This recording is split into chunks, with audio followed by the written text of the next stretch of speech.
بسم الله الرحمن الرحیم. نن زموږ د طریقة العصریه اولې حصې الدرس التاسع د نهم درس څلورم درس ته سبق ته او دلته کې د کتاب د سر نه سبق نمبر 44 ته. نن درس کې به مونږ د دې نه مخکې درس کې مونږ د علا په جملو کې استعمال هم زده کړو او د هغې نه مخکې د فی یاره فی به څنګه په جملو کې استعمالو هغه هم زده کړو. بیا مو علا زده کړو. اوس په فوقه او تحت په جملو کې استعمالو. د فوقه معنا ده بره بره باندې بره او د تحت معنا ده ښکته لاندې لاندې. فوقه باندې او تحت لاندې ښکته ښکته. زموږ د ښکته څه دي؟ ځمکه ده. موږ د ځمکې د پاسه ولاړ یو. مونږ یعنې مونږ د ځمکې د پاسه یو. نو فوق الارض فوق الارض د ځمکې د پاسه او تحتنا زمونږ نه ښکته الارض ځمکه ده. ټیک شو؟ نو فوق معنا ده باندې بره بره او تحت معنا ده ښکته لاندې. ټیک شو؟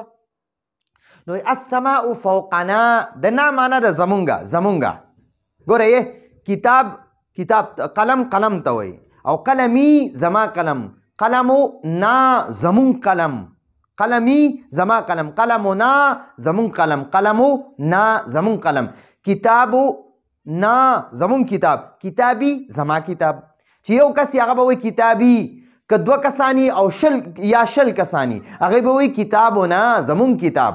یو قلم دی د یو کس دی نو هغه به وایي قلمی زما قلم دی. او دا یو قلم دی د شلو کسانو د دوو کسانو دی یا د شلو کسانو دی یا د زرو کسانو دی بیا به هغوی وایي قلمو نا زمون قلم. ټیک شوه؟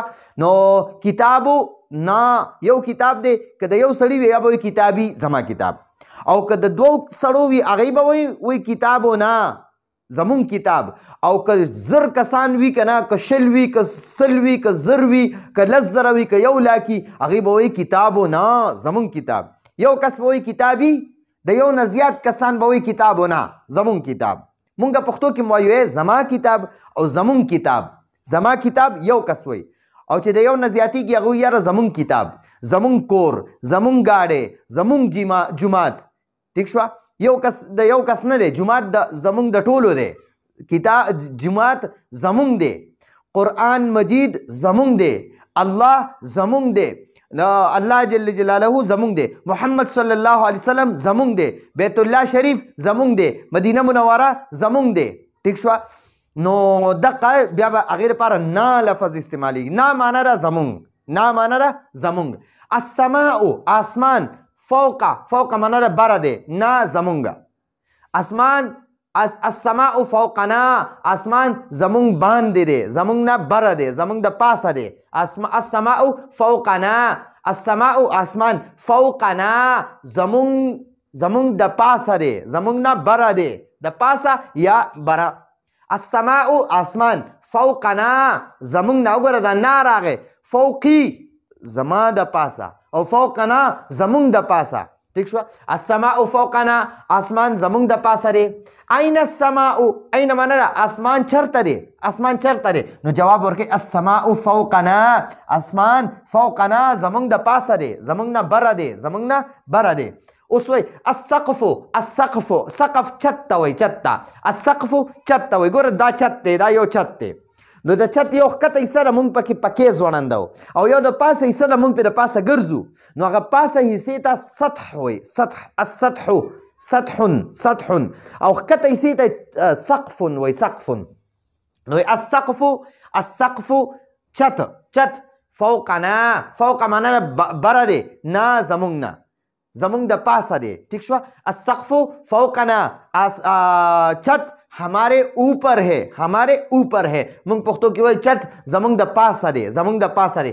السماء فوقنا آسمان زمونږ د پاسه دی. اردو کې وایي آسمان ہمارے اوپر ہے ہمارے اوپر ہے. ٹھیک شوه؟ اوس وایي این السقف چت چرته دی چت چرته دی. نو جواب ورکو وایي السقف السقف چت فوقنا زمونږ د پاسه دی ہمارے اوپر ہے ہمارے اوپر ہے. ٹھیک شوه؟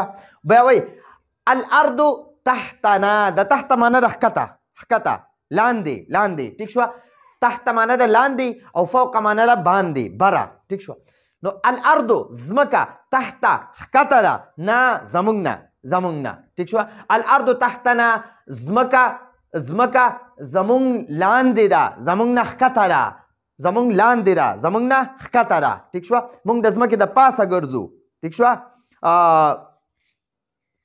نو اوس وایي الارض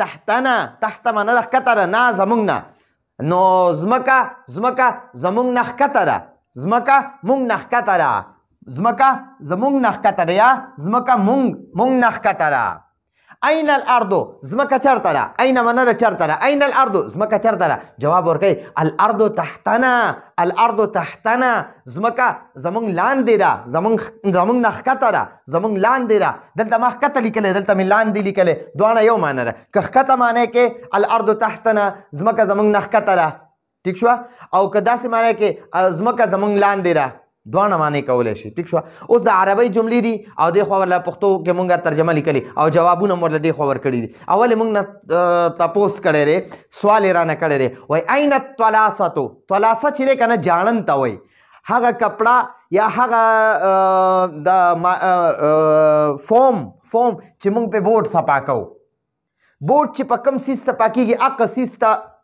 طلاسه وایي طلاسه ٹھیک شو این الطلاسة جاړن چرته دی این الطلاسة جاړن چرته دی نو جواب ورکوي وایي الطلاسة جاړن تحت السبورة سبوره بوټ ته وایي بوټ ته تحت معنا ده ښکته ٹھیک شو نو الطلاسة جاړن تحت السبورة د بوډ نه ښکته دی د بوډ لاندې دی دا بوډ دی د دې لاندې دلته چېرته جاړن ورکړی دی نو الطلاسة تحت السبورة الطلاسة جاړن تحت السبورة د بوډ لاندې دی الطلاسة جاړن تحت السبورة د بوډ لاندې دی ٹھیک شو جاړن د بوډ لاندې دی ها اوس سوال کوي وایي این الهره هرتو دی عرب وایي این الهره او دقه شان طلاستو دی عرب وایي این الطلاسه ټیک شوه این الهرة پیشو چرته ده این الهرة پیشو چرته ده جواب ورکوي الهرة تحت الکرسي الهرة پیشو تحت الکرسي د کرسۍ لاندې ده این الهرة تحت الکرسي پیشو د کرسۍ لاندې ده هره پیشو ته وایي تحت الکرسي د کرسۍ لاندې ده نو دا زموږ سره د نن ورځې درس و په نن درس کې مونږ د فوقه او د تحته په جملو کې استعمال یې زده کو نو ګورئ دوه خبرې یادې کوئ یو دی کتاب دی ټیک شوه د کتاب ته وایي ٹھیک شو اوس که زه وایم زما کتاب نو زه به بیا وایم کتابي دا یا به ورسره ضمیر لګو زما کتاب او که زه وایم زمونږ کتاب نو بیا به وایو کتابنا یا دغه شانتې وایو قلمنا زمونږ قلمنا زمونږ قلم ٹھیک شو غرفتنا زمونږ کمره غرفتنا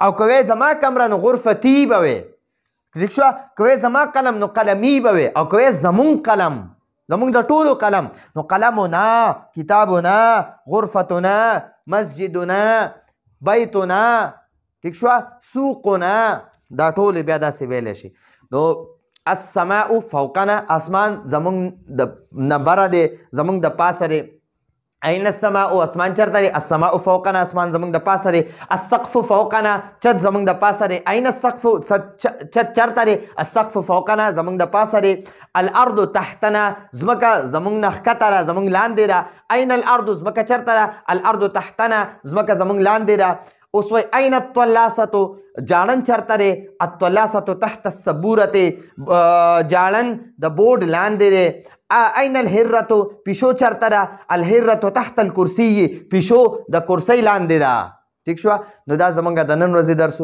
راتلونکي درس پورې اجازت غواړو هذا هو المرام والله اعلم بحقیقة الكلام